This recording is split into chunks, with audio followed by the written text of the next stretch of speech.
Random movie review part 3 ഇത് നമ്മുടെ സിനിമയാണ് വഴക്ക് എന്ന് പറയുന്ന സിനിമ. കിടിലം പടം എന്ന് പറയണമെന്ന് ആഗ്രഹമുണ്ട്. ബട്ട് ഈ സിനിമ എനിക്ക് തോന്നുന്നു കേരളത്തിൽ ആദ്യമായി ഫേസ്ബുക്കിൽ ഡയറക്റ്റ് റിലീസ് ചെയ്തിട്ടുള്ള സിനിമയാണെന്ന് തോന്നുന്നു വഴക്ക്.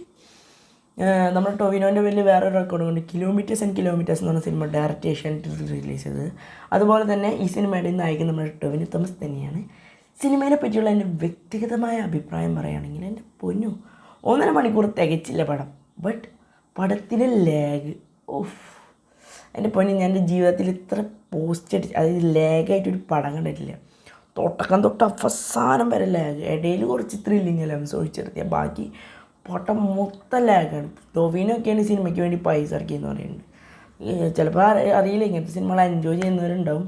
സോ നിങ്ങൾ വഴക്ക് എന്ന് പറയുന്ന സിനിമ ഫേസ്ബുക്കിൽ കണ്ടവരാണെങ്കിൽ നിങ്ങളുടെ വിലയേറിയ അഭിപ്രായം കമൻറ്റ് ബോക്സിൽ രേഖപ്പെടുത്തുക. ബൈ.